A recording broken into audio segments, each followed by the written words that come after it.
आज हम सभी 76वां गणतंत्र दिवस के अवसर पर काफी हर्षित हैं, काफी प्रसन्नचित्त हैं।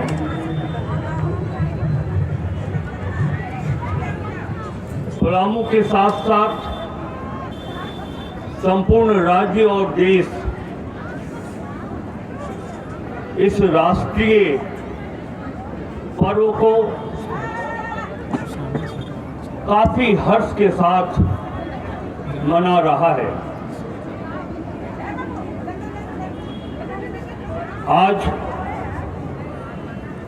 26 जनवरी 1929 को लाहौर के रावी नदी के तट पर पंडित जवाहरलाल नेहरू की अध्यक्षता में कांग्रेस का महाअधिवेशन हुआ था। इस अधिवेशन में तय हुआ था कि 26 जनवरी 1930 को पूर्ण स्वराज दिवस मनाया जाएगा।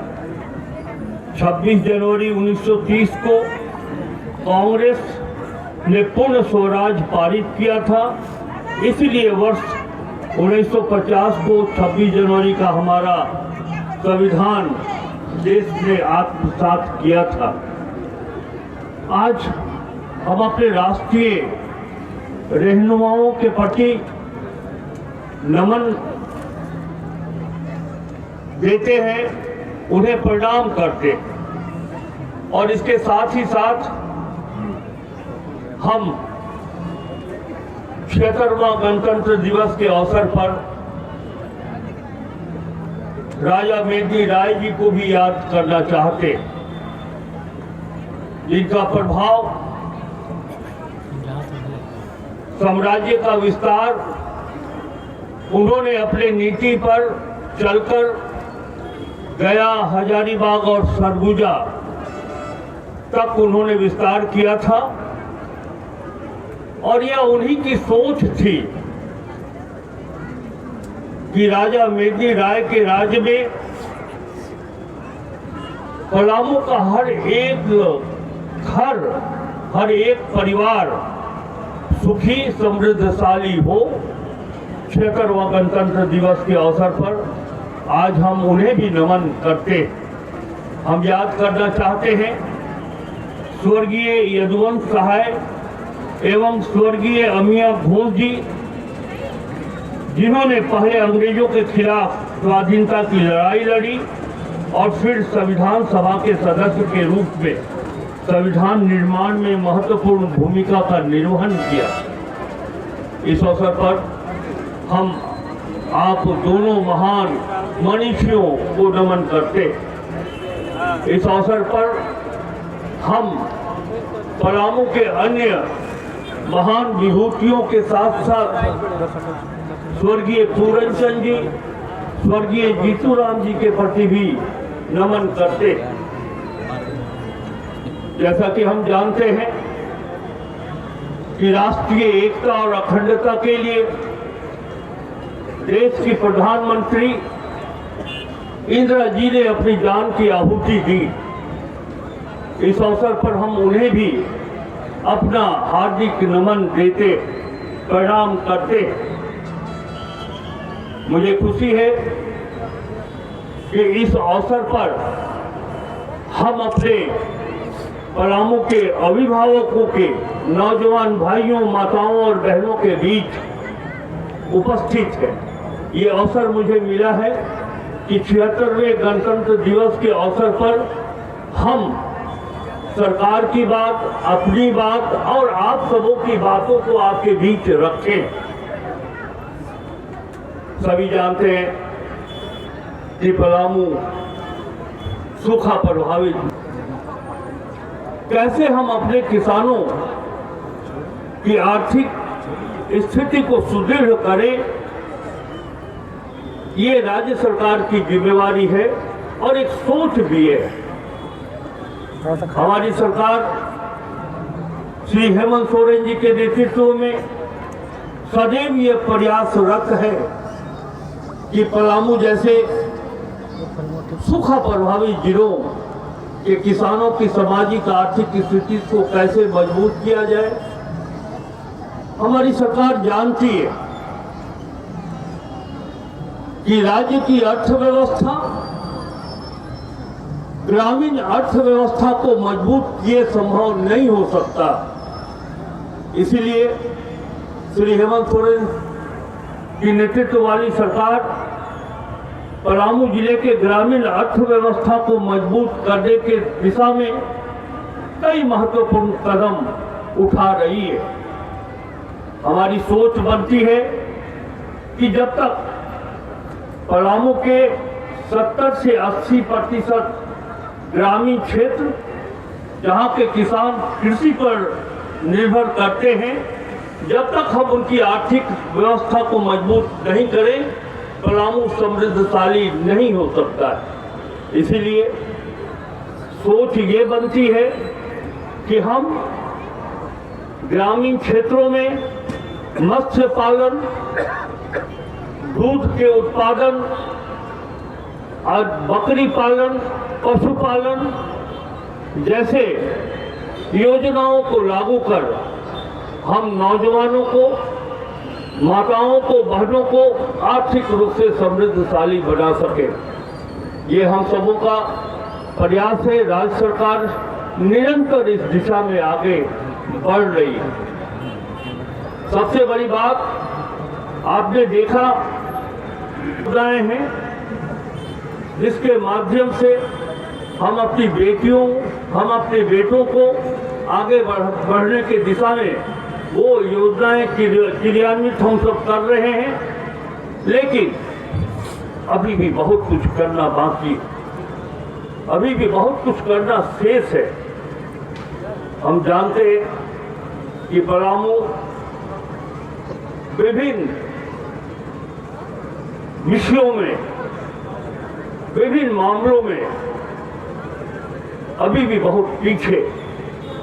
हमारे पास खनिज संपदा है, हमारे पास वन संपदा है, जिसके माध्यम से उस पर आधारित लघु मध्यम उद्योग के स्थापना के माध्यम से हम इस जिला को आगे बढ़ा सकते। ये हमारी सोच है, ये हमारी सरकार की भी सोच है।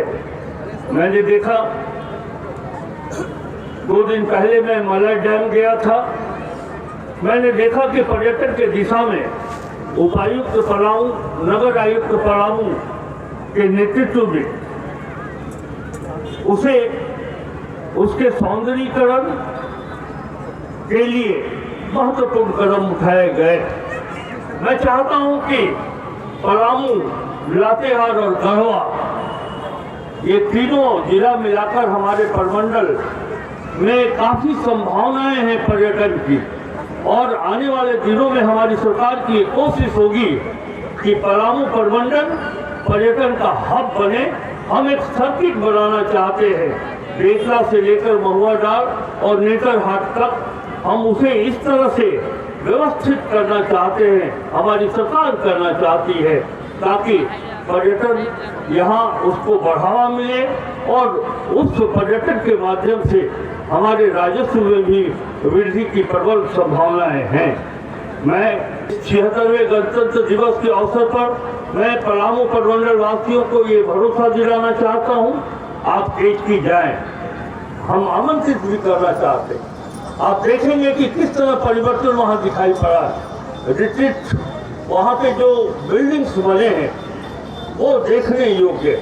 आने वाले समय में पूरा भरोसा है कि पलामू का वो क्षेत्र, चाहे वो पलामू व्याघ्र योजना के अंतर्गत बेतला हो या फिर केचकी हो, ये क्षेत्र पर्यटन के मामले में काफी सुदृढ़ हो सकेगा, काफी बेहतर हो सकेगा और देश भर के पर्यटक यहाँ आएंगे। हम आपको एक चीज का यह भी विश्वास दिलाना चाहते, राजा बेटी राय के काल में पलामू किला की स्थापना की गई थी, उसका निर्माण कराया गया था। कल मैंने देखा है कि उसकी स्थिति काफी जीर्ण शीर्ण है। मैं इस मंच के माध्यम से पलामू प्रमंडल वासियों को ये भरोसा दिलाना चाहता हूँ कि पलामू किला जो हमारी धरोहर है उसके रख रखाव और सज्जा के लिए मैं राज्य सरकार की ओर से भारत सरकार के पुरातत्व विभाग से संपर्क करूंगा और उनसे आग्रह करूंगा कि पलामू किला को फिर वही मूर्त रूप दिया जाए जो उस अवस्था में हुआ करता था। ये हमारी धरोहर है, ये हमारे लिए एक प्रतिष्ठा की बात है। मैं बहुत अधिक नहीं करते हुए एक बात जरूर कहना चाहूँ।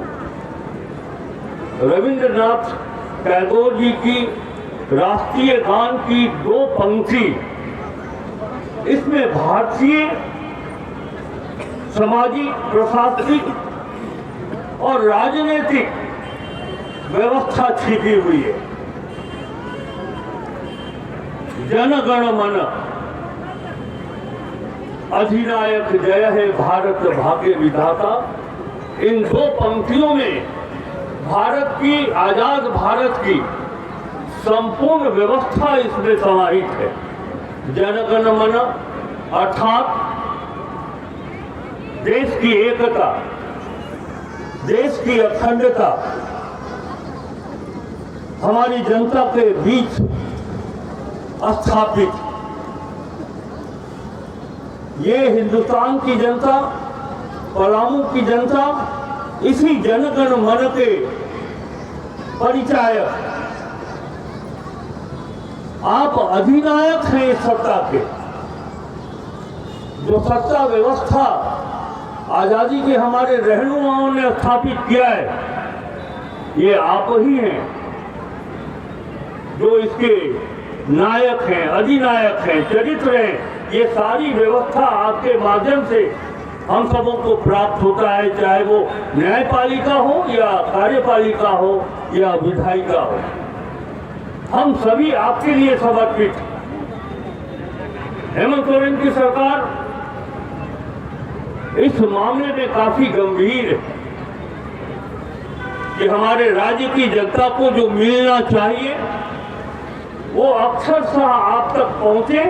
ये हेमंत सोरेन सरकार की परिकल्पना है, कल्पना है। आपके लिए ये व्यवस्था बनी और हम चाहते हैं, हमारी सरकार चाहती है कि हमारे पलामू जिला में जो विधायिका और कार्यपालिका की व्यवस्था स्थापित है वो संवेदनशीलता के साथ उन योजनाओं के माध्यम से हम आपके बीच पहुंचे और वह शुद्ध रूप से पहुंचे, अक्षुण्ण रूप से पहुंचे। ये हमारी सरकार की सोच है। इसीलिए मैं आपको ये भरोसा दिलाना चाहता हूं कि यह जो टीम है विधायिका और कार्यपालिका की, हम संकल्पित है कि जो जनता तक पहुंचना है वो संवेदनशीलता और एक दृढ़ निश्चय के साथ आप तक पहुंचाना है। ये हम आपको भरोसा दिलाना चाहते हैं। इन्हीं बातों के साथ एक बार फिर 76वां गणतंत्र दिवस के अवसर पर आप सबों के प्रति बहुत बधाई, बहुत शुभकामनाएं। और मैं अंत में नीरज जी की 4 पंक्तियां यहाँ उपस्थित सभी जनमानस को सौंपना चाहता हूँ। नीरज जी ने जो कहा है, मैं समझता हूँ कि आपको इन पंक्तियों से भी आत्मबल मिलेगा, प्रेरणा मिलेगी। उन्होंने कहा है कि फौलाद की मूरत भी पिघल सकती है। नीरज जी ने कहा है कि फौलाद की मूरत भी पिघल सकती है, पत्थर से भी धार निकल सकती है। इंसान अगर अपनी पर आ जाए, कैसी भी हो तकदीर, तकदीर बदल सकती है। बहुत बहुत धन्यवाद। जय हिंद।